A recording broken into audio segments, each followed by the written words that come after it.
Ketahuilah bahwa ketika kita mengikuti sebuah majelis ilmu, itu sesungguhnya Allah sedang memberikan kepada kita sekian banyak fadilah dan keutamaannya. Karena sungguh sangat mulia orang-orang yang berada di majelis ilmu. Orang-orang yang berada di majelis ilmu adalah orang-orang yang akan dimudahkan baginya jalan menuju surga Allah. Dalam hadis dikatakan oleh Rasulullah sallallahu alaihi wasallam, "Man salaka tariqan yaltamisu fihi ilman, sahalallahu lahu tariqan ilal jannah." Barang siapa yang menempuh satu jalan di mana tujuannya adalah untuk mendapatkan ilmu, maka Allah akan mudahkan baginya jalan menuju surga. Surga itu perlu iman, dan mendapatkan surga itu perlu ilmu.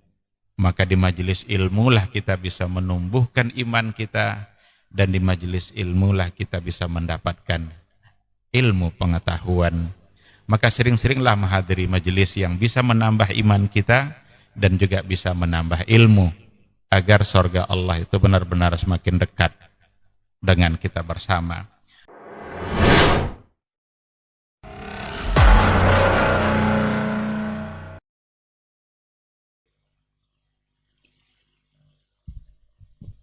Bismillah, Assalamualaikum warahmatullahi wabarakatuh. Alhamdulillahirabbil alamin, hamdan katsiran thayyiban mubarakan fih, kama yuhibbu rabbuna wa yarda, wa amma ba'd. 91,1 FM Radio Rabbani, Merajut Ilmu dan Peradaban, Generasi Rabbani dan pemirsa KMTV dimanapun Anda berada. Untuk kesempatan pagi hari ini, alhamdulillah kita kembali bersua atau berjumpa di Pondasi Podcast Dakwah Islami. Untuk kesempatan hari ini di bulan suci Ramadan 1443 Hijriah atau 2022 Masehi, kita sudah memasuki episode ke-30, alhamdulillah, dan kita bersyukur kepada Allah Subhanahu wa taala atas segala limpahan rahmat dan karunia-Nya kepada kita bersama. Salawat dan salam kepada Nabi Muhammad sallallahu alaihi wasallam.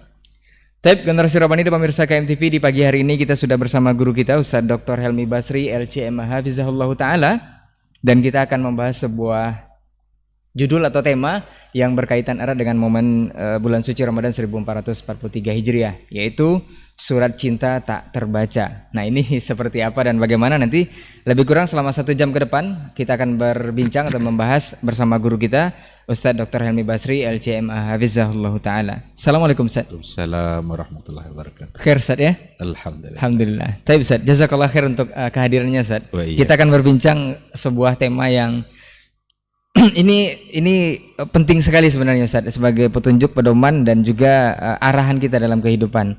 Ada surat cinta yang diturunkan Allah Subhanahu wa taala, tapi terkadang kita luput dari membacanya. Bahkan ada juga yang tidak pernah membacanya Ustaz. Jadi kalau sudah tidak terbaca, ini akan terjadi miskomunikasi atau salah penafsiran atau salah banyak hal-hal yang terjadi dari hal seperti ini Ustaz. Mungkin pertama yang akan perlu kita ketahui dulu Ustaz, Al-Quran ini kan diturunkan di malam Ramadan, itu adalah mukjizat terbesar dari Nabi kita Muhammad SAW, yang katanya di saat diturunkan itu adalah menjawab dari kaum yang ada saat itu juga Ustaz. Karena kita ketahui bahwa kaum kafir Quraisy atau jahiliyah itu sangat piawai dalam syair-syair Ustaz. Jadi Al-Quran seolah-olah menjawab hal itu semua, karena para nabi dan rasul itu diturunkan mukjizat sesuai dengan kaumnya. Kalau kita ketahui Nabi Musa itu dengan kemampuannya Ustaz ya, kemudian Nabi Isa juga dengan medisnya, dan begitu seterusnya. Nah, Nabi Muhammad diturunkan Al-Quran itu menjawab hal ini. Ini seperti apa Ustaz? Nah, fadhal. Bismillahirrahmanirrahim. Alhamdulillah, wassalatu wassalamu ala rasulillah wa ala alihi wa sahbihi wa mawala. Ikhwati fillah, para pendengar, para pecinta Radio Rabbani dan KMTV dimanapun berada, alhamdulillah pada pagi hari ini kita kembali diizinkan oleh Allah Subhanahu wa taala untuk berbincang-bincang seputar agama, berbincang-bincang seputar iman, seputar Al-Quran, di mana tema kita pada pagi hari ini adalah surat cinta yang tak terbaca. Al-Quran itu adalah surat cinta yang datang dari Allah Subhanahu wa taala. Begitu Allah sangat mencintai hambanya, sehingga Allah tidak Allah Subhanahu wa taala menurunkan satu panduan agar hambanya tidak tersesat dalam menjalani kehidupan. Oleh karena itu, betapa ruginya kita kalau seandainya kita mengabaikan surat cinta itu. Betapa bodohnya kita kalau seandainya kita mencoba cari surat cinta yang lain yang memang tidak akan pernah mampu memberikan makna cinta yang sesungguhnya.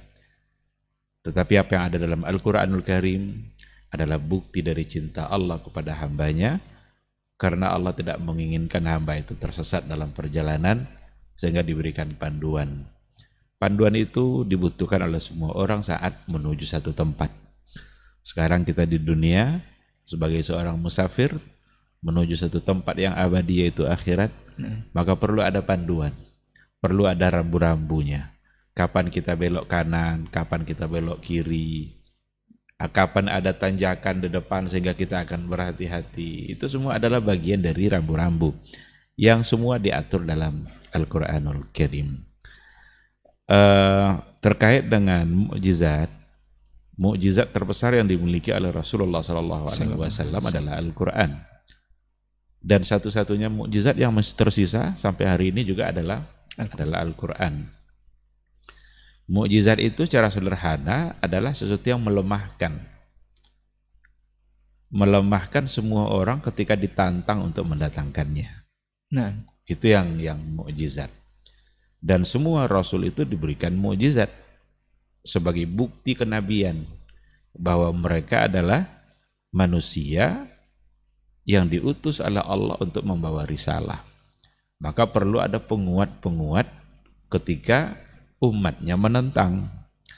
Itulah sebabnya rata-rata mukjizat yang diberikan kepada para rasul itu sesuai dengan apa yang berkembang pada masyarakat ketika itu. Kenapa mukjizatnya Nabi Musa itu yang paling terkenal itu adalah tongkat bisa menjadi ular. Tongkat dilemparkan ke laut bisa menjadi jalan. Karena memang kehidupan masyarakat ketika itu adalah cenderung mendewa-dewakan sihir.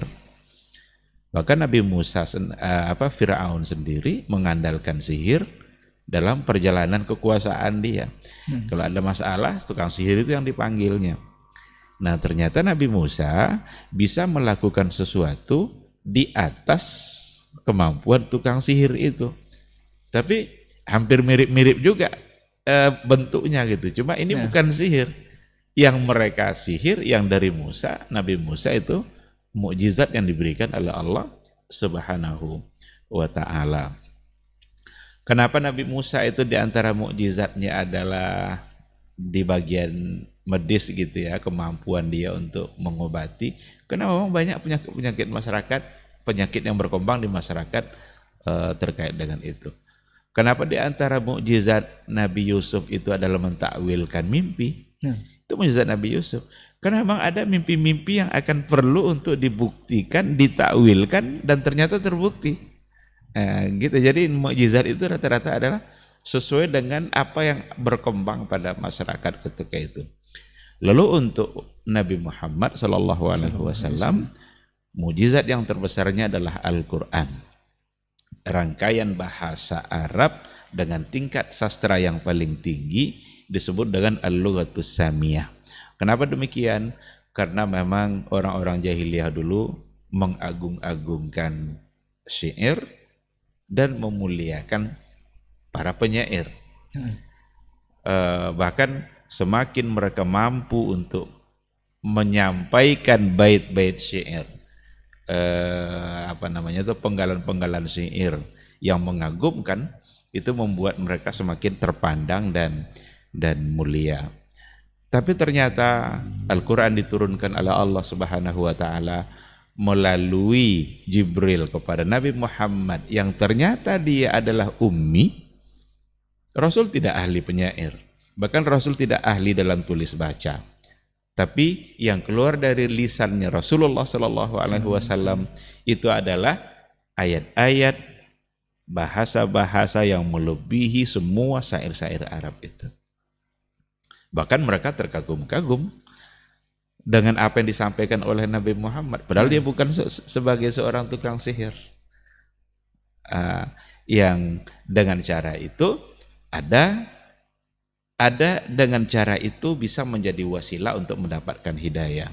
Maka dulu orang-orang jahiliyah dulu, orang-orang musyrik dulu, itu kalau mendengarkan ada ayat-ayat Al-Quran yang dibaca oleh para sahabat seperti Abu Bakar, itu mereka terkagum-kagum dan betah mendengarnya gitu.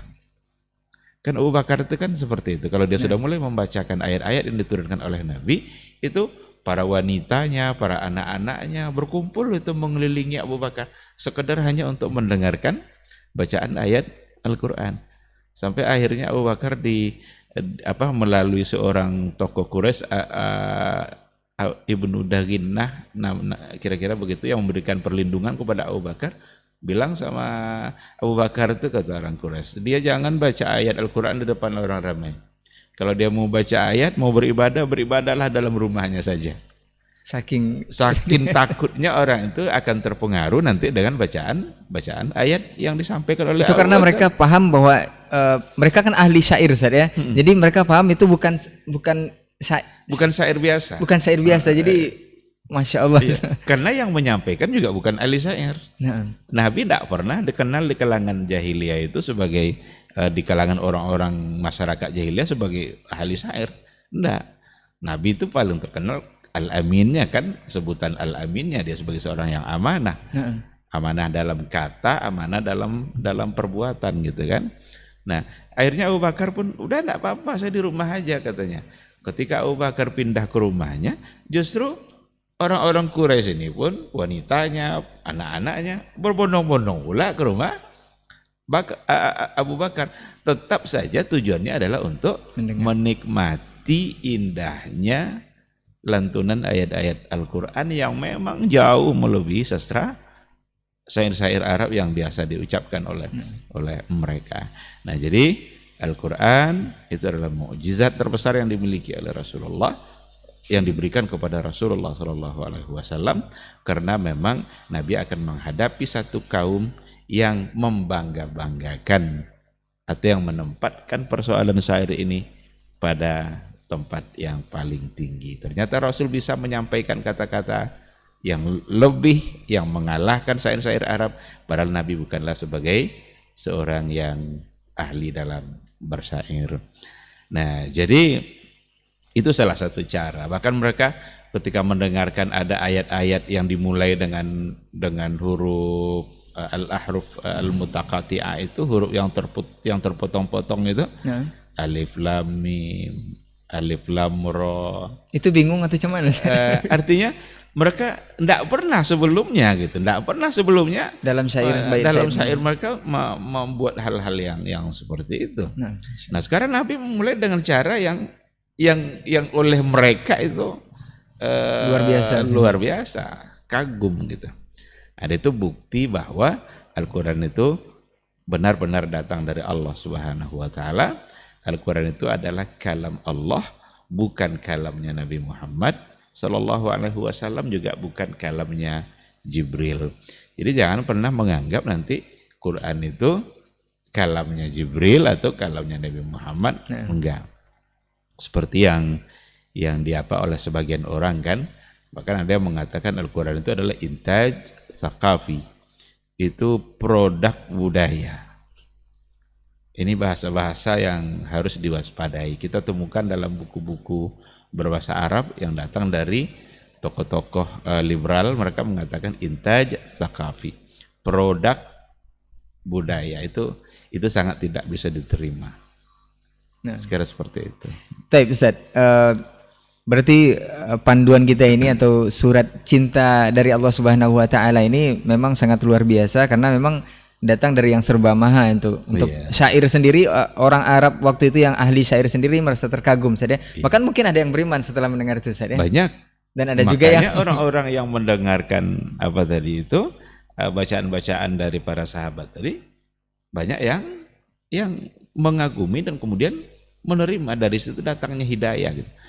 Umar Ibnul Khattab itu hidayah awalnya kan karena mendengar juga. Mendengarkan bacaan Al-Quran yang dibaca oleh adiknya di dalam rumah. Padahal tujuannya adalah untuk membunuh adiknya. Dibawanya pedang itu kan, dia mau cari Nabi Muhammad ketemu sama orang di jalan, ngapain kamu sibuk-sibuk ngurus Muhammad itu, katanya adik kamu aja sudah masuk Islam. Berbalik dia nyari adiknya itu. Di pintu rumah didengarkan satu ayat, Taha ma anzalna 'alaikal qur'ana litashqa. Tidaklah kami turunkan Al-Qur'an itu untuk menyulitkan kalian. Ketika Umar mendengarkan ayat itu yang masuk ke dalam hati dia.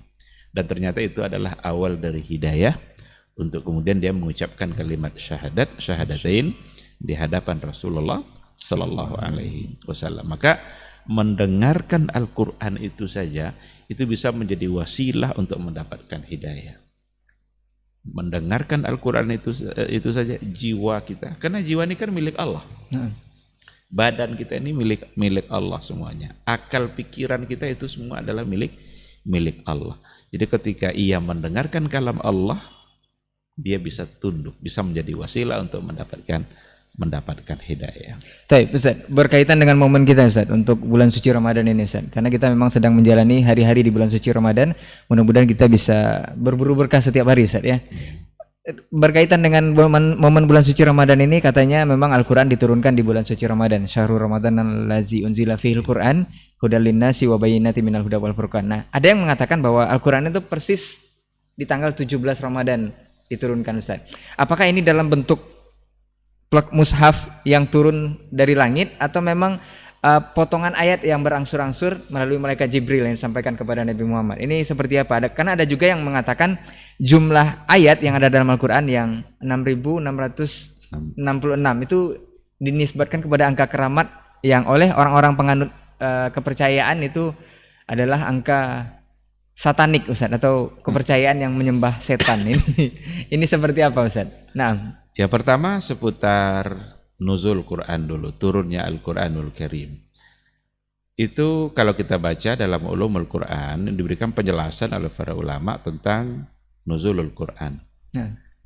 Ada dua hal yang perlu dipahami. Yang pertama, turunnya Al-Quranul Karim secara keseluruhan ke Baitul Aqas Sama'id Dunya. Secara keseluruhan. Yang kedua, baru nanti turunnya Al-Quranul Karim dari Sama'id Dunya, itu dari langit dunia kepada Nabi Muhammad secara berangsur-angsur. Berarti ada dua proses.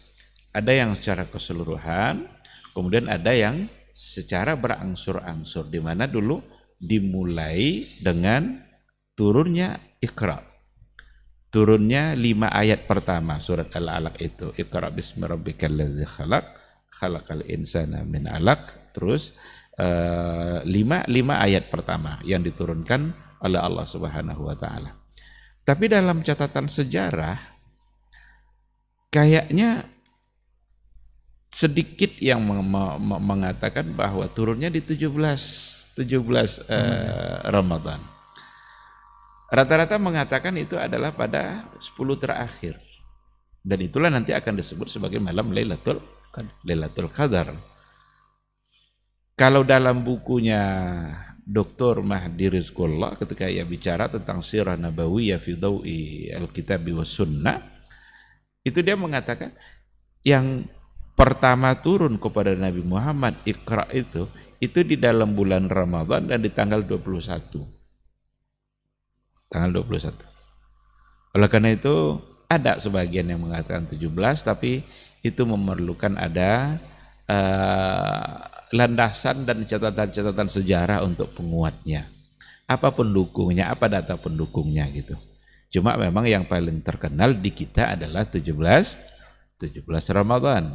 Bahkan dikait-kaitkan pula angka 17 itu nanti dengan 17 Agustus. 17 rakaat. Nah, dijadikan pula pembahasan sebagai momen-momen angka 17 gitu kan. Dikait-kaitkan nanti dengan Islam. Itu cocologi itu saja. Kreativitas orang Indonesia. Orang Indonesia ini kan ahli dalam berinovasi, berkreasi seperti itu. Oke, silakan. Tetapi dalam hal ini yang perlu kita dudukkan adalah pembuktian dalam catatan sejarah. Karena para ulama cenderung mengatakan itu justru ada pada bagian pada bagian akhir dari Ramadan, dan itu di 10 terakhir. Nah, itu kalau berkaitan dengan Nuzul. sejarah atau nuzulnya itu, turunnya itu. Ada yang sekaligus, kemudian setelah itu baru secara berangsur-angsur dibawa oleh Jibril sesuai dengan momen-momen tertentu. Maka dikenal nanti ada asbabun nuzul, ada sebab-sebab nuzul. Ketika terjadi satu persoalan yang ternyata ayat itu berhubungan masalah itu, diturunkan ayatnya. Ayat khamar umpamanya, berangsur-angsur turunnya ayat khamar itu. Sampai pada akhirnya fajtanibu, jauhi itu, innahu min amali syaitan. Itu adalah perbuatan syaitan. Itu asbab nuzul. Ayat hijab umpamanya, ada pula asbabnya, dan ada pula buku oleh para ulama yang memberikan penjelasan tentang asbab an-nuzul.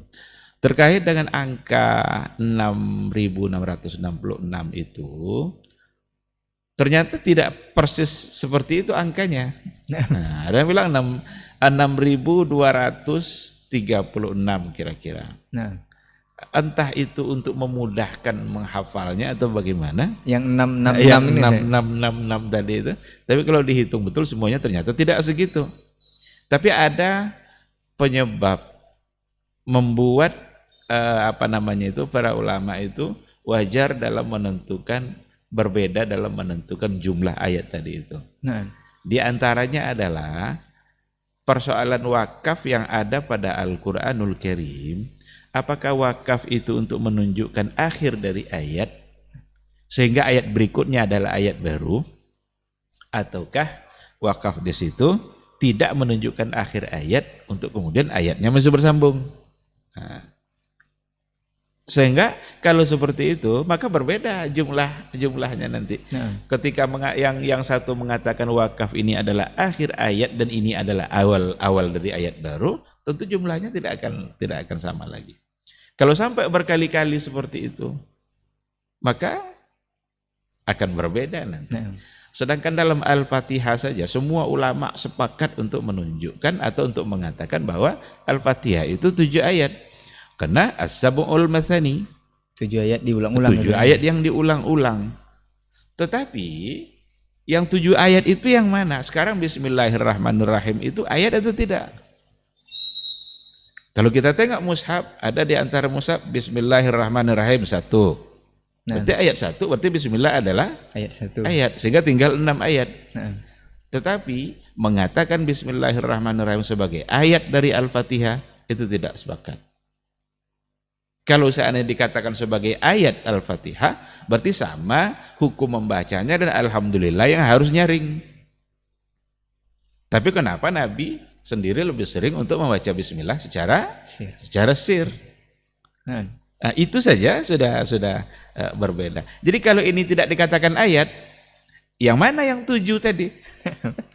Itu. Jadi ada pada wakafnya tadi itu, pada ghairil maghdubi alaihim waladhdallin, apakah itu sebagai ayat atau sambungan kelanjutan itu masih disebut sebagai ayat yang sebelumnya. Tapi bermasalah lagi nanti ketika 666 itu sebagai angka-angka yang dihubung-hubungkan atau dikeramatkan, dibawa kepada satu keyakinan atau khurafat. Ini waspadai hal-hal yang seperti ini. Kita tidak boleh memanfaatkan Al-Quran itu untuk hal-hal yang tidak benar. Ayat-ayat Al-Quran tapi dijadikan untuk digulung-gulung ayat itu, digantung di leher kita sedang menggunakan sesuatu yang tidak pada tempatnya. Al-Quran itu adalah kalam Allah, Al-Quran itu adalah sesuatu yang suci, gunakanlah untuk hal-hal yang memang sudah diperuntukkan oleh Allah dan oleh Rasulullah sallallahu alaihi wasallam. Tapi Ustaz, kalau surat cinta ataupun Al-Quran ini tidak terbaca itu alamat, kalau dalam istilah percintaan, kasihnya tak sampai, Ustaz, ya. Jadi bagaimana bisa mengaku kalau kita sangat merindukan Allah Subhanahu wa taala, sangat mencintai Allah Subhanahu wa taala, sementara ayat-ayat cintanya itu jarang bahkan tidak kita baca, Ustaz. Bahkan untuk momen kita ini, momen Ramadan ini, itu ada yang mengibaratkan atau mengalasankan kita cukup mencintai dengan peringatan-peringatan yang sudah kita bahas di sebelumnya ini, Ustaz, di 17 Ramadan itu dilakukan dengan peringatan. Apakah dengan membaca ayat itu cukup dengan peringatan saja kita ingat bahwa itu surat cinta dari Allah, atau dengan merutinkan membacaannya? Kadang membaca ini menjadi suatu momok atau malas bawaan itu sangat tinggi sekali, Ustaz. Apakah memang godaan setan atau harus dipaksakan untuk membaca Al-Quran ini, Ustaz? Nah, Iya. Kalau seandainya kita tidak membaca surat cinta itu, berarti kita menolak cinta. nah, Kalau ada seorang suami yang jauh dari istrinya, lalu dia kirimkan sebuah surat cinta. nah. Kemudian si istri tak buka-buka surat itu, tak dia baca juga. Ini berarti dia sedang menolak cintanya. Karena kalau cinta itu biasanya menggebu-gebu dan ingin selalu dekat. Tapi suratnya diterima, Ustaz. Suratnya diterima tapi tidak dibaca, tidak dibuka, diabaikan begitu saja. Berarti sama dengan tidak. Bahkan nanti suratnya dipajang, Ustaz, ditaruh di apa? Atau dipajang ya. Atau karena dulu pernah dijadikan sebagai mahar, seolah-olah mahar itu kan sakral tuh. Tidak pula dibuka-buka Quran yang menjadi mahar itu kan. Padahal tujuannya dijadikan mahar itu agar mereka selalu membaca Al-Quran. Nah, oleh karena itu, cinta itu perlu pengorbanan. Dan salah satu yang harus kita korbankan adalah waktu untuk Al-Quran. Waktu untuk membaca, waktu untuk memahami, waktu untuk mengamalkan, dan waktu untuk menyampaikan Al-Quranul Karim. Itu pengorbanan. Tidak ada cinta yang tidak memerlukan pengorbanan. Cinta perlu bukti. Nabi Ibrahim itu diakui cintanya oleh Allah karena dia sudah bisa membuktikan bahwa dia lebih mencintai Allah dari anaknya sendiri. Diminta disembelih, anaknya mau, dia siap dia. Padahal udah lama nunggu. Padahal udah lama dia menunggu, lama tidak dapat anak, diminta sembelih pada saat dia membutuhkan anak itu kan. Falamma balagha ma'ahu sa'i, ketika sampai umur masa di mana dia pemuda bisa berusaha. Seorang ayah yang sudah tua, apa yang paling dibutuhkannya ketika itu? Anak yang sudah menginjak dewasa di mana bisa untuk menggantikan posisi dia. Jadi pada saat itu dia mendapatkan perintah. Cuma dia membuktikan pengorbanannya, dia buktikan tidak apa-apa kalau karena Allah yang menyuruh saya akan lakukan. Sekarang kita diperintahkan untuk membaca, diperintahkan untuk memahaminya, diperintahkan untuk mengamalkannya. Kalau benar-benar kita mencintai Allah, mari kita hargai surat cinta itu. Oleh karena itulah kalau kita bawa kepada sejarah orang-orang terdahulu, bagaimana mereka dengan Al-Quranul Karim. Tidak sempurna hidup ini kalau seandainya harinya di situ tidak bersama Al-Quran. Dan itu orang-orang disebut dengan sahabat Al-Quran itu. Kan dalam hadis Nabi kan, Iqra'ul Quran fa innahu ya'ti yaumal qiyamati syafi'an li ashabi. Bacalah Quran itu nanti di hari kiamat dia akan datang syafi'an li ashabi. Dia akan memberikan syafaat kepada sahabat. Kapan disebut sahabat itu? Kita kalau kenal sekilas dengan seseorang, ketemu di jalan, tahu kita namanya, lalu berpisah, itu belum sahabat. Yang sahabat itu nempel, lengket dia kayak perangko, kata orang kan. Tidak bisa dipisahkan. Maka ketika dikatakan sahabat Nabi, itu orang-orang yang tak ingin berpisah dengan Rasul. Maka Umar tidak sanggup dia menerima kenyataan bahwa Rasul wafat. Wafat Rasul Shallallahu Alaihi Wasallam, Umar tidak percaya karena dia tidak siap untuk berpisah dengan Rasul. Sampai akhirnya dibacakan ayat oleh Abu Bakar baru, oh iya Rasul memang sudah wafat gitu. Saking cintanya. Jadi Quran akan memberikan syafaat kepada sahabat-sahabatnya. Maka siapa yang bersahabat dengan Al-Quran, itulah yang akan mendapatkan syafaat. Sekarang siapa yang akan bisa disebut dengan sahabat Al-Quran? Apakah ketemu sekali-kali saat peringatan? Nanti ada nuzulul Quran, diperingati nuzul Quran, ramai-ramai memperingatinya. Setelah itu baru ketemu Quran, pas nuzul Quran yang satu lagi. Setahun sekali. Setahun sekali. Kita mencintai Nabi. Apakah mencintai Nabi hanya sekali setahun pada saat-saat di mana ada momen-momen cinta Nabi? Ya. Kalau benar-benar cinta, bersahabatlah dengan Al-Quran. Orang bersahabat itu kalau berpisah sebentar saja dia akan nanya. Dia ingin kembali berdekatan. Dia ingin tahu bagaimana keadaannya. Sehat atau tidak sehat. Itu yang namanya sahabat. Ya. Sehingga dia tidak bisa lama untuk berpisah. Oleh karena itulah seandainya mereka pada masa dahulu itu dalam sebulan itu tidak mengkhatamkan Al-Quran, itu sudah dihukumkan sebagai orang yang hijrah dari Al-Quran. Itu tidak mengkhatamkan, itu bukan tidak membaca. Kan berbeda itu kan. Nah. Kalau tidak mengkhatamkan kan terus dia bacakan, cuma dia sedikit-sedikit gitu. Itu bisa dianggap sebagai orang yang hijrah dari Al-Quran. Nah, maka di antara mereka ada yang sekali seminggu, ada yang sekali 8 hari, ada yang sekali 3 hari. Dan itu adalah batas maksimal seperti yang dikatakan oleh Rasulullah Sallallahu Alaihi Wasallam. Nah, dengan demikian, mari kita buktikan cinta kita melalui ayat-ayat cinta itu, melalui surat cinta yang disampaikan, yang diturunkan oleh Allah Subhanahu Wa Taala. Ustaz, terkait membacanya ini Ustaz, atau biasanya kalau mencintai tentu surat itu akan diulang-ulang, baca terus karena dari yang dicintai Ustaz. Ini apakah harus kita paksakan Ustaz atau dibuat jadwal rutin atau memang tunggu kesadaran, kalau udah sadar baru kita baca. Kan ada juga yang beralasan seperti itu Ustaz. Nah, ibadah ini memang perlu adanya pemaksaan. Kalau tidak ada pemaksaan, lalu kita hanya sekedar menunggu kesadaran, kita kalah terus nanti sama tunggu iblis. Hidayah Ustaz, tunggu hidayah datang. Tunggu hidayah. Kita kalah terus nanti sama iblis, sama syaitan. Nah, karena jangan lupa pada saat kita memaksa, iblis juga akan memaksa kita untuk tidak melakukannya. Maka ada orang bermalas-malasan, baru saja mulai baca Quran, datang ngantuk. Baru saja dia mulai membaca ayat-ayat Allah, tiba-tiba ada aja keinginan-keinginan untuk melakukan hal yang lain. Nah, sekarang bagaimana dia selalu bisa memaksakan diri dia untuk dekat dengan Al-Quran. Begitu juga pada ibadah-ibadah yang lain. Bangun malam itu memang harus dilawan, harus dipaksa. Karena kalau nunggu kesadaran nanti kapan kita akan sadarnya. barangkali mungkin itu yang Ustaz maksud dengan pengorbanan tadi, salah satunya Ustaz ya. Itu diantara bentuk dari pengorbanan kita terhadap Al-Quranul Karim. Jangan salah paham dengan kan seperti haji kan. Dia kaya, orangnya sehat, kamu enggak haji. Belum ada seruan gitu. Karena ada bahasa-bahasa gitu kan. Belum ada seruan.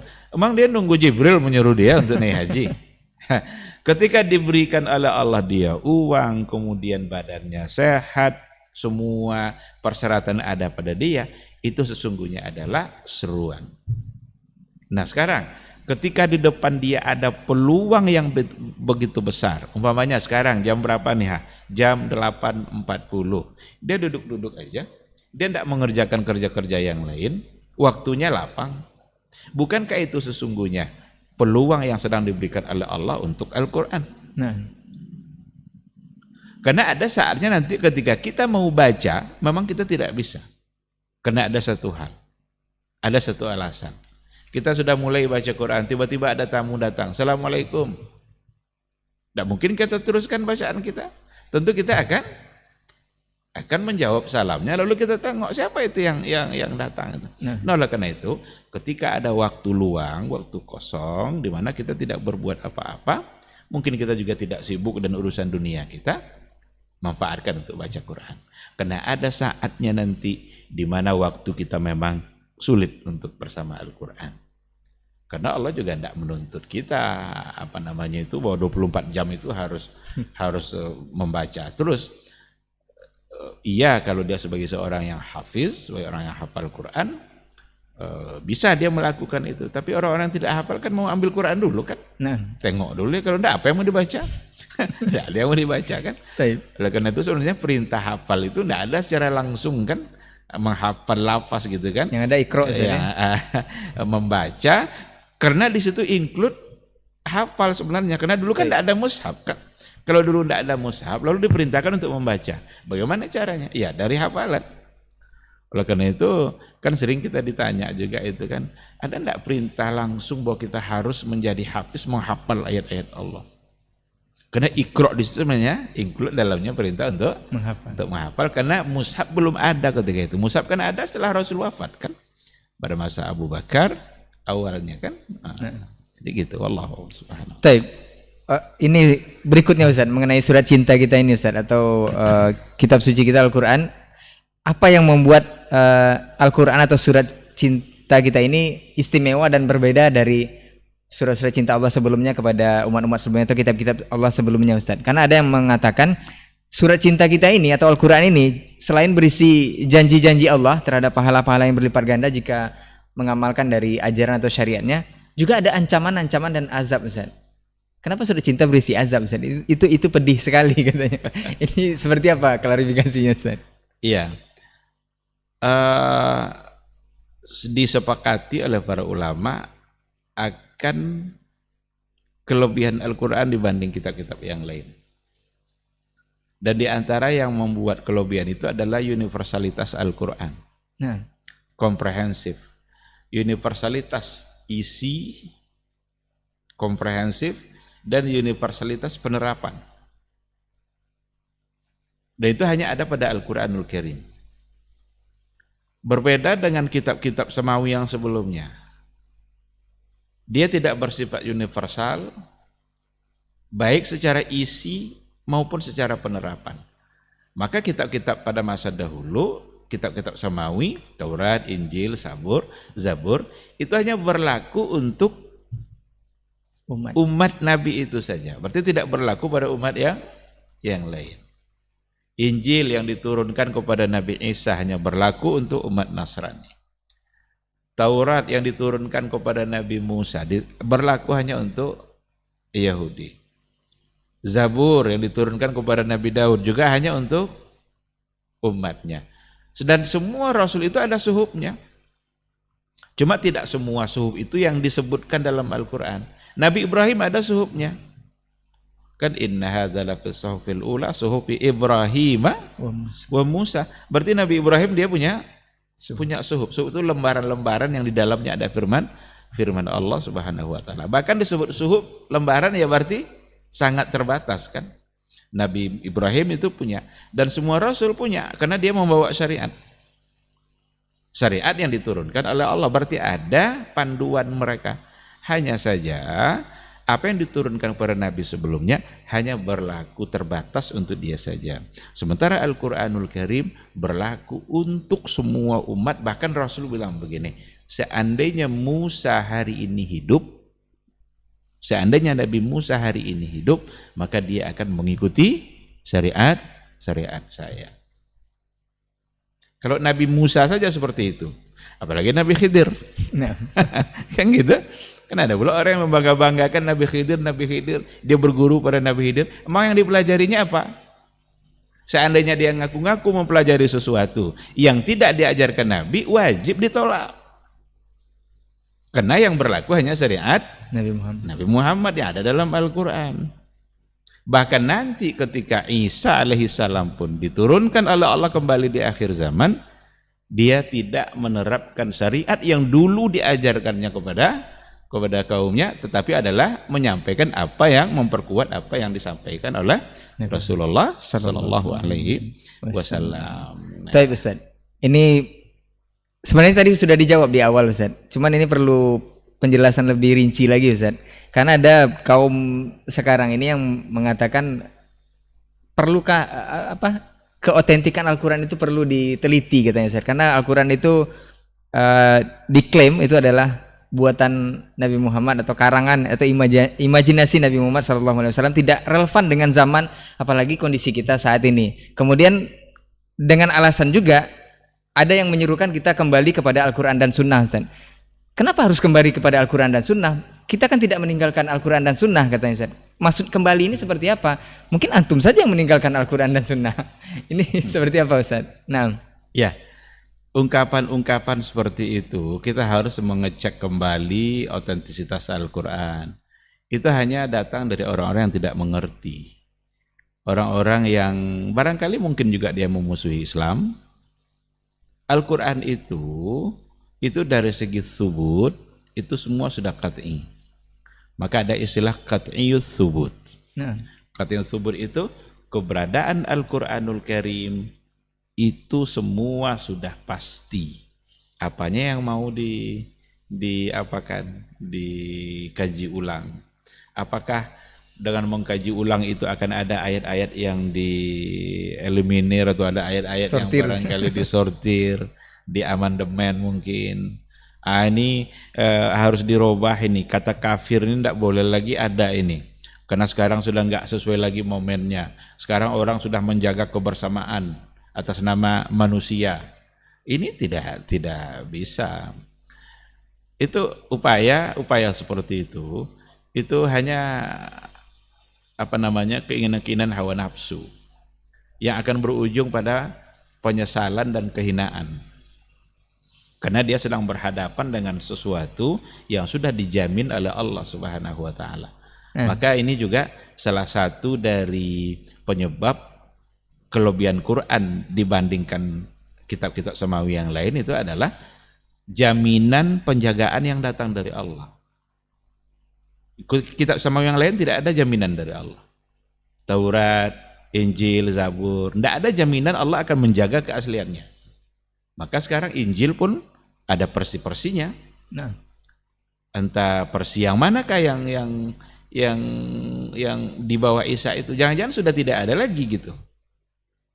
Taurat, orang Yahudi sekarang pakai Talmud dia. Maka dia punya keyakinan-keyakinan yang tidak sama lagi dengan yang dibawa oleh Nabi Musa.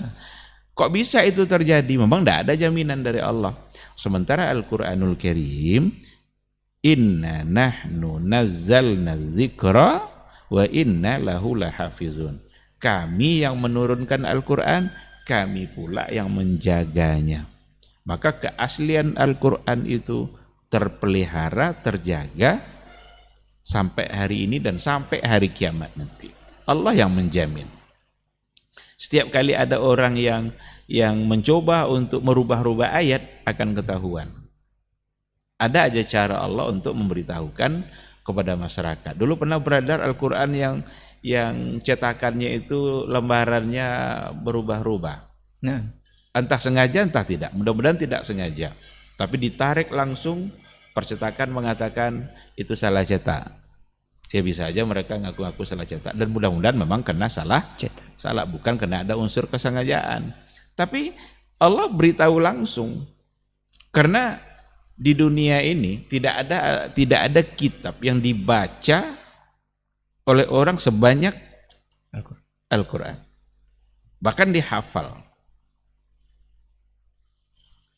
Orang-orang yang menghafal Al-Quran sekarang bukan lagi ulama-ulama besar. Ada anak-anak kecil yang baru berumur berapa? Sudah hafal Al-Quran. Kalau kita bawa pada catatan sejarah dulu, para ulama-ulama dulu, dari kecil mereka sudah. Jadi sebelum mereka pindah kepada ilmu-ilmu yang lain, mereka awali dulu dari Al-Quran. Jadi Al-Quran ini kitab yang dibaca terbanyak sedunia. Semua. Kalau dibandingkan dengan kitab-kitab yang lain. Nah, jadi ya seperti itu. Kalau ada orang mencoba meragukan keberadaannya, itu tentu satu hal yang tidak baik dan jangan lakukan itu. Dan mungkin tidak akan datang hal-hal yang seperti itu dari mereka yang benar-benar mencintai Al-Quran. Kalau dia benar-benar mencintai Al-Quran, dia tidak akan seperti itu. Karena cintanya akan rusak dengan cara seperti tadi. Apalagi mulai meragukan. Mau di amandemen ya si Al-Quran. Nah, Al-Quran itu dipahami kemudian berkembang mengikuti zaman itu oke. Bisa kita terima hal-hal yang seperti itu jika memang pada tempatnya. Nah ini afwan Ustaz, sebelum terlupa Ustaz, mengenai zaman tadi Ustaz. Katanya kan memang tidak relevan dengan zaman. Karena ada beberapa poin dalam Al-Quran seperti hukum kisos Ustaz, itu katanya tidak cocok dengan zaman sekarang untuk soal bunuh dengan balas membunuh juga. Kemudian hukum perbudakan dan segala macamnya. Kemudian banyak sekali ayat-ayat tentang azab Allah. Apakah ini memang sudah cinta juga atau seperti apa? Itu mungkin. Jadi ada fakta atau realitas yang kontras gitu ya, realita yang bertentangan. Di satu sisi sebagian umat Islam mengatakan bahwa Al-Quran tidak lagi relevan. Nah. Di sisi yang lain justru mereka-mereka yang tidak beragama Islam masuk memeluk Islam itu karena memandang Al-Quran sangat relevan. Kok bisa terbalik? Ketika mereka coba bawa hasil-hasil temuan ilmiah mereka, riset-riset ilmiah mereka, dibawanya kepada disandingkannya dengan Al-Quranul Karim, ternyata banyak yang sejalan. Akhirnya mereka masuk Islam. Ada di antara dokter tidak muslim masuk Islam karena dia membaca ayat yang berkaitan dengan proses terjadinya janin dalam rahim. Diawali nanti dari ada setetes air mani, lalu kemudian berubah nanti menjadi segumpal darah, dari itu berubah lagi nanti menjadi segumpal daging. Lalu pada umur kira-kira 4 bulan 120 hari ditiupkan ruhnya. Dibacanya dan ditengoknya fakta dalam proses terjadinya janin itu sesuai ilmu dia, ternyata memang seperti itu. Akhirnya dia masuk Islam. Ada juga ilmuwan Yahudi masuk Islam gara-gara masalah aturan iddah yang ada pada ayat. Kan iddah itu kan kalau meninggal 4 bulan 10 hari. Kalau bercerai 3 kali kuruk atau 3 kali suci atau 3 kali haid. Kalau nanti dia monofos itu 3 bulan. Kok beda-beda ini iddah ini masa menunggu. Bahkan kadang bedanya hitungan hari. Dia coba teliti. Dan akhirnya dia masuk Islam. Karena ternyata memang itulah yang harus dipegang gitu. Nah, jadi di satu sisi orang-orang yang non muslim bisa masuk Islam karena mengakui kebenaran Al-Quran. Di sisi lain ada pula orang-orang muslim yang murtad karena menganggap Quran tidak relevan dengan zaman. Berpikir aja lah tuh, pikirkan aja lah itu dua fakta yang tadi itu. Jadi jangan dicoba utak-atik lagi sesuatu yang memang sudah datang dari Allah Subhanahu wa taala. Persoalan di situ ada ayat azab, kok surat cinta bicara azab? Kalau seandainya ada seorang ayah ngirim surat kepada anaknya, dia sampaikanlah dalam suratnya itu hal-hal yang tidak menyenangkan agar dia tidak terjebak kepada hal-hal yang tidak baik itu. Kira-kira itu bagian dari cinta atau tidak? Cinta. Apakah isi surat seorang ayah hanya yang baik-baik saja? Nah, ketika ia bicara azab, berarti itu sesuatu yang menyakitkan. Maka Allah turunkan ayat-ayat azab agar hambanya tidak terjerumus kepada nerakanya. Bentuk cinta kira-kira itu bentuk dari cinta Allah. Nah, oleh karena itu mau ayat surga, mau ayat neraka, dua-duanya sebenarnya adalah bukti dari cintanya Allah Subhanahu wa taala. Ketika ada ayat-ayat surga, Allah berikan pula cara untuk mendapatkannya, maka dilaksanakan. Kalau oleh seorang hamba yang mencintai Allah, mudah-mudahan dia mendapatkan janji itu. Ada pula ayat-ayat neraka, betapa dahsyatnya neraka Allah, tapi Allah tunjukkan pula cara bagaimana menghindarnya. Yang cintanya itu sebenarnya adalah pada cara menghindarkan nerakanya Allah Subhanahu wa taala. Jadi dua-duanya di situ ada cinta. Jadi bonus poin azab tadi cuma sekedar keterangan agar yang dicintai tidak terjerumus kepada hal tersebut, Ustaz. Betul. Nah, kita lanjutkan, Ustaz. Ini tadi juga sudah dijawab, cuman korelasinya Ustaz dari angka tadi bahwa Al-Qur'an adalah kitab suci terbanyak dibaca di seluruh dunia. Itu yang sudah disampaikan tadi, Ustaz. Hatta orang kafir pun ada yang baca Al-Qur'an, Ustaz. Ada yang baca Quran. Nah, ini Ustaz, fenomena yang berkembang saat ini khususnya di tengah-tengah kaum muslimin, banyak sekali kita di satu sisi kita bersyukur alhamdulillah banyak sekali sekolah-sekolah tahfiz atau sekolah-sekolah hafal Quran itu berbondong-bondong dimasuki oleh anak-anak kaum muslimin. Apakah ada kewajiban untuk menghafal tadi, Ustaz? Tadi sudah dijawab. Cuman yang perlu ditekankan di sini Ustadz, banyak yang anak-anak kaum muslimin itu cuman sekedar oriented kepada hafalan saja Ustadz. Bahkan pengamalan Al-Quran, nilai-nilai Al-Quran itu tidak terlihat dalam kehidupan mereka sehari-hari. Apakah cuman ada kewajiban menghafal saja? Kan kita tahu juga bahwa Nabi mengatakan bahwa Khawarij dulu itu lebih bagus hafal dan baca Al-Qurannya daripada kita saat ini Ustadz. Mungkin seperti itu Ustadz ya. Ini seperti apa Ustadz? Iya, baik. Terkait dengan anjuran menghafal gitu ya. Tadi sudah kita katakan. Ketika ada perintah Iqra, bacalah. Faqra'u ma tayassara minal Qur'an. Bacalah apa yang mudah bagi kamu dari Al-Qur'an. Perintah Iqra yang ada di situ sesungguhnya include di dalamnya menghafal. Sekarang kita sholat, rukunnya adalah membaca Al-Fatihah. Bacalah Al-Fatihah dalam setiap sholat. Kata bacalah Al-Fatihah sesungguhnya adalah hafal Al-Fatihah. Karena gimana cara bacanya? Kalau tidak hafal. Kalau tidak hafal. Bisa tidak kita sholat nanti kita membaca Al-Fatihah kalau kita tidak menghafalnya? Nah, maka mata yassar, apa yang mudah.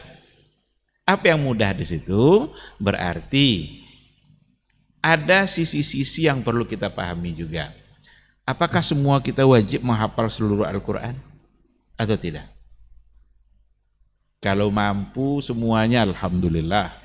Dia telah diberikan karunia oleh Allah Subhanahu wa taala karena lidahnya sudah melantunkan, bahkan mengulang-ulang ayat itu secara mudah, secara terus-menerus karena dia menghafal. Itu karunia yang luar biasa dari Allah Subhanahu wa taala. Tapi apakah yang tidak hafal seluruh Al-Quran lalu dia berdosa? Karena juga dalam catatan sejarah tidak semua sahabat yang menghafal seluruh Al-Quran. Karena sahabat dulu tidak lebih mementingkan hafalan daripada pemahaman. Yang lebih mereka pentingkan itu bagaimana mereka mentadabburi ayat-ayat Al-Quran meskipun 10 ayat itu berhari-hari berbulan-bulan. Karena yang lebih penting bagi mereka adalah bagaimana Al-Quran itu mereka pahami kemudian mereka terapkan dalam kehidupan. Nah, oleh karena itu ketika ada muncul berbagai macam ma'had tahfiz, sekolah-sekolah yang di situ ada penekanan hafalan Al-Quran, itu sesuatu yang sangat baik, karena dikatakan faqra'u ma tayassara minal Qur'an, bacalah apa yang mudah oleh kamu dari Al-Quran itu. Bagi dia mudah semua. Jadi saat dia bertahajud, dia bisa baca ayat apa aja, karena mudah semua bagi dia. Tapi yang tidak hafal, jangan-jangan kulhu aja terus ya. 3 kul saya. Ada pula orang istilahkan 3 kul ya. Tapi kalau hanya itu yang dia bisa, apa boleh buat? Berusahalah untuk menambahnya. Cuma tidak ada kewajiban untuk mewajibkan harus menghafal semuanya. Tapi ketika ada yang diberikan kemudahan oleh Allah untuk menghafalnya, itu sesungguhnya adalah satu karunia yang luar biasa. Hanya saja perlu memang kita berikan penekanan. Apakah cukup dan menghafal? Nah, ini Ustaz. Cukup dan menghafal saja. Karena ada orang yang menghafalnya terus dia ulang-ulang, tetapi tidak nampak perubahan perilaku dalam kehidupan dia. Dia masih aja suka untuk berbuat hal-hal yang walaupun tidak sampai ke tingkat haram, tapi bagi seorang yang hafizul Quran mungkin tidak pantas untuk melakukan hal-hal yang seperti itu. Nah, oleh karena itu sekadar menghafal saja itu tidak cukup. Sekedar menghafal sekali lagi tidak cukup. Itu hanyalah langkah awal untuk menuju tahap-tahap yang berikutnya. Maka sempurnakan tahapan itu. Alhamdulillah kalau seandainya sudah berhasil sampai ke tingkat hafalan, pindah pada tahap berikutnya. Bagaimana kita bisa bersama Al-Quran lebih dari itu. Maka dalam hadis Nabi pun diistilahkan dengan hamilul Quran. Jadi kan hamilul Quran itu adalah ahlullah wa khassatuhu. Itu keluarga Allah dan orang-orang khusus. Sekarang apa yang dimaksud dengan hamilul Quran? Kalau secara bahasa hamil Quran itu membawa Al-Quran. Apakah membawa mushaf? Mushafnya bawa mana-mana. Jadi hamilul Quran. Atau hamil Quran itu yang dimaksud di situ adalah seperti apa yang pernah dikatakan oleh Aisyah ketika ia ditanya tentang akhlaknya Rasul. Kan Aisyah pernah ditanya, ya Aisyah, kaifa kana khuluq Rasulillah sallallahu alaihi wasallam? Apa jawaban Aisyah? Singkat saja. Kana khuluquhu al-Qur'an. Adalah akhlak Rasul itu Al-Qur'an. Berarti hamilul Qur'an, Qur'an berjalan. Dalam kepribadiannya ada Al-Qur'an.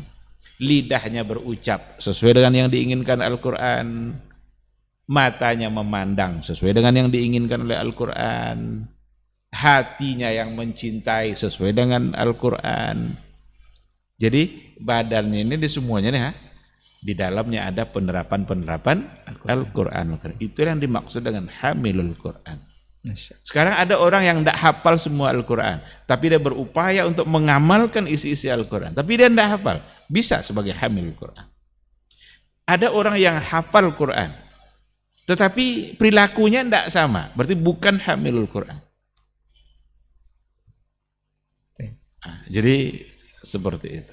Allah subhanahu wa ta'ala. Nah Ustaz, kalau tadi mengenai hafalan Ustaz, bolehkah menghafal atau semacamnya sudah dijawab atau sudah dijelaskan seperti apanya. Sekarang kita hubungkan lagi dengan momen kita Ustaz. Bulan suci Ramadan biasanya itu ramai sekali Ustaz di masjid-masjid atau di musola-musola untuk tadarusan atau segala macamnya dalam rangka mengkhatamkan Al-Quran ini Ustaz, atau membaca secara keseluruhan maksud dan isi kandungan dari surat cinta dari Allah Subhanahu wa ta'ala ini. Apakah diharuskan juga kalau kita tuh setiap momen Ramadan itu harus khatam Quran, bahkan harus berkali-kali atau minimal 1 kali? Bolehkah kita mengkhatamkan Al-Quran itu di selain bulan suci Ramadan?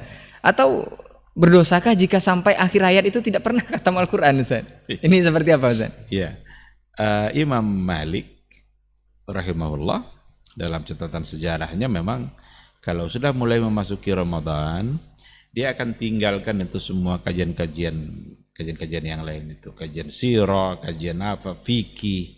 Dia fokus pada Al-Qur'anul Karim. Oleh karena itu memang kesempatan untuk mengkhatamkan Al-Qur'an dalam Ramadan itu akan sangat besar sekali. Karena Ramadan adalah bulan Al-Qur'an. Bulan di mana diturunkan Al-Qur'an dan bulan di mana kita memang harus dekat dengan Al-Qur'anul Karim untuk kemudian kita baca sampai kita mengkhatamkan nanti. Tapi tidak pula ada keharusan bahwa harus sekian kali. Kalau ada orang yang punya target, silakan dia buat target. Itu cara dia untuk mengisi waktu-waktu Ramadan dia. Saya Ramadan ini harus khatam 2 kali umpamanya. Harus khatam 3 kali. Kalau dia punya target silakan. Itu pengaturan waktu yang dia buat untuk dirinya sendiri agar waktunya tidak terbuang. Itu bagus sekali. Tapi perlu juga ditekankan, berikan target-target untuk yang lain. Karena ada tugas-tugas lain terhadap Al-Quran yang tak kalah pentingnya selain daripada menghatamkan berkali-kali. Apa itu? Mentadabburi. Sekarang berapa yang kita targetkan untuk tadabbur ayat kita? Biarlah mungkin dia khatamnya cuma sekali saja, tapi ada target tadabbur ayat dia. Ada target untuk bagaimana dia memahami ayat dan kemudian dia mengamalkan apa yang dia pahami itu. Tambah itu target-target yang lain.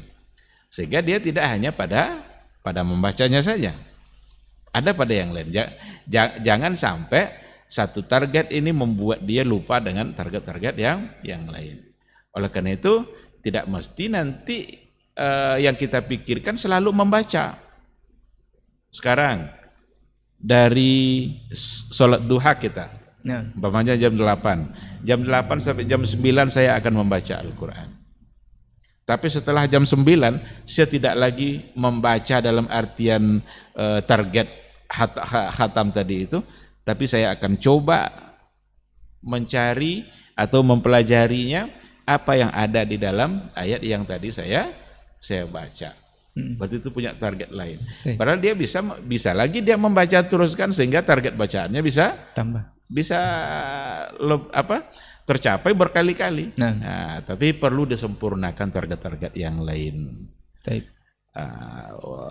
Dalam hadis memang kalau satu huruf yang dibaca itu adalah dapat 10. 10 kan. Kan? Nah, Man qara'a harfan minal Qur'an falahu hasanah wal hasanah bi asyri amsalih. Jadi yang satu bisa menjadi 10. Tapi sekali lagi jangan diabaikan juga tugas-tugas kita yang lain terhadap Al-Qur'anul Karim. Wallahu a'lam. nah Ustaz, momen di Ramadan ini lagi Ustaz. Ini apakah Ustaz mau jawab mengenai tadarusan ini Ustaz? Apakah tadarusan yang berkembang di tengah-tengah masyarakat kita ini memang sudah ada tuntunannya dulu, berkeliling membaca Al-Quran secara bergantian, bahkan itu dicampur baur antara laki-laki dan perempuan Ustaz, dengan target mengkhatamkan Al-Quran juga Ustaz. Dan apakah juga kita boleh mempelajari kitab suci yang katanya selain Al-Quran Ustaz, seperti Injil dan segala macamnya, dalam rangka itu keilmuan atau seperti apa Ustaz? Ya, yang pertama soal tadarus ya. Tadarus itu bahasa kita tadarus gitu ya. Yang dimaksudkan adalah membaca Al-Qur'an pada malam Ramadan. Nah, Beberapa hal yang ingin saya katakan, tadarus itu tidak hanya di malam hari.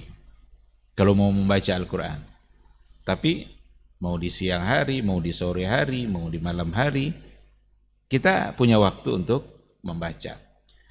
Dulu Jibril alaihi salam itu turun menemui Nabi Muhammad dalam Ramadan-Ramadannya untuk membacakan ayat-ayat Al-Quran itu secara berurutan. nah, Tadarus juga kan, karena membaca secara berurutan. Dan pada Ramadan terakhir dalam kehidupan Nabi, Jibril 2 kali mengulang kembali bersama Rasulullah SAW. Kesalahan di kita itu diantaranya adalah ada 30 orang, masing-masing dibagi satu juz. Yang si A juz pertama, yang B juz 2, C juz 3, terus sampai 30 orang, sampailah terbaca dalam waktu 1 jam semua Al-Quran. Lalu apakah mereka telah khatam Al-Quran? Ini mereka tidak sedang mengkhatamkan Al-Quran. Masing-masing mereka hanya membaca satu juz. Yang khatam Al-Quran itu ketika ada satu orang membaca dari awal ayat Al-Quran, dari Al-Fatihah sampai pada ujung dari An-Nas. Dia sendiri yang menyelesaikannya. Itu yang khatam. Berarti itu satu kesalahan. Kedua, kadang ada teknis-teknis yang perlu dirubah. Bercampur laki-laki, perempuan, kadang jadi ajang untuk hal-hal yang mungkin mengarah kepada hal-hal yang tidak baik. Itu bisa dalam konsep sadduz dzari'ah.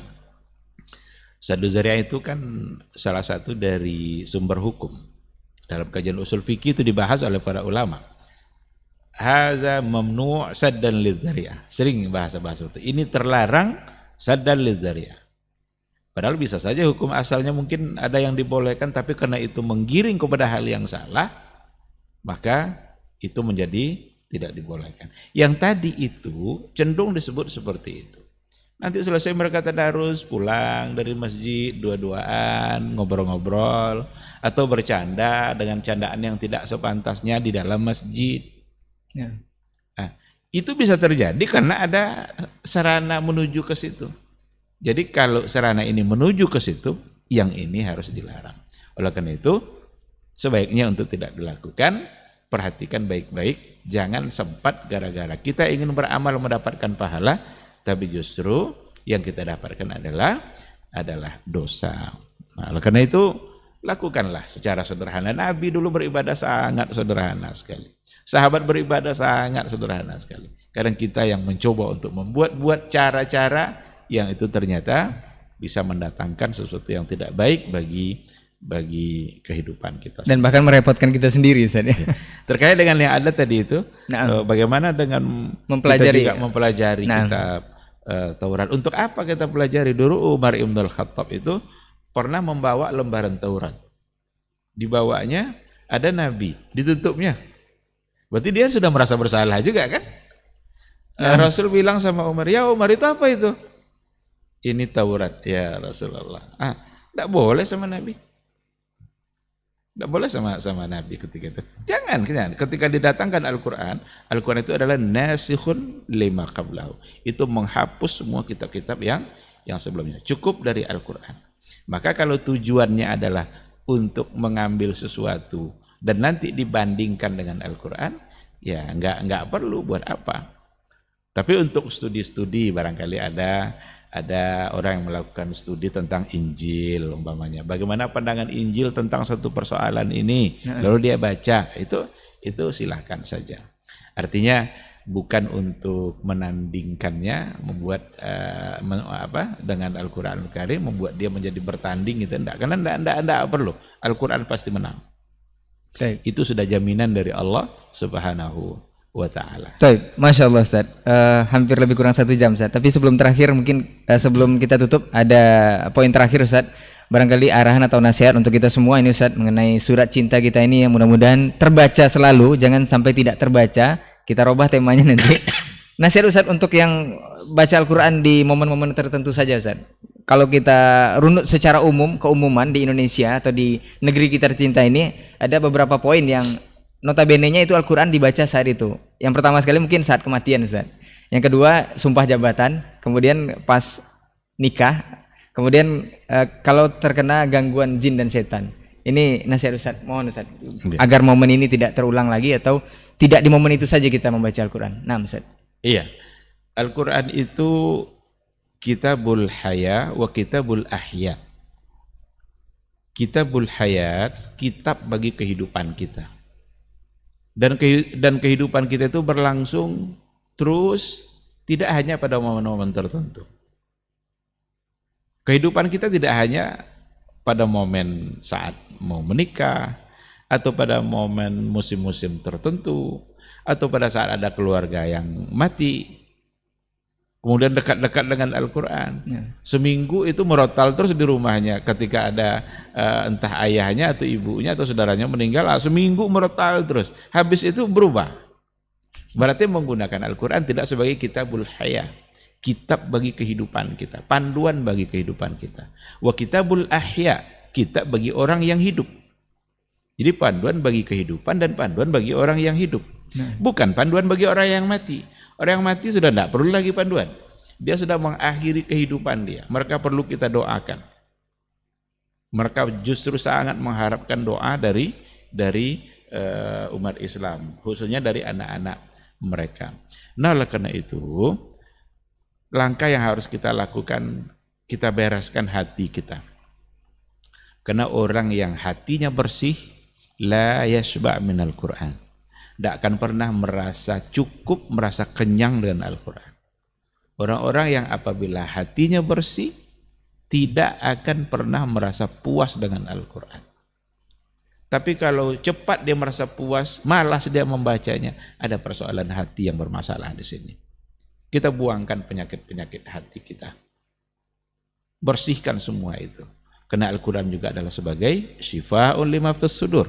Itu sebagai obat bagi penyakit-penyakit yang ada di hati kita. Justru pada saat kita merasa malas, di saat itulah kita memaksakan diri kita.